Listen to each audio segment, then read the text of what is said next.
में है लव कुसा भैया त मुनि की माँ रैया त ऋषि की माँ रैया हो जन्मे है लव कुसा भैया त मुनि की माँ रैया त ऋषि की माँ रैया हो अग्रही नाग्र का नौआ बेगाही चला आवाई हा चला आवा हो नौआ रगिर रगरी पीसो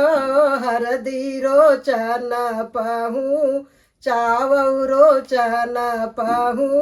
चावऊ हो ओ नौआ रगी रगी पीसहु हरदिया रोचन पहू।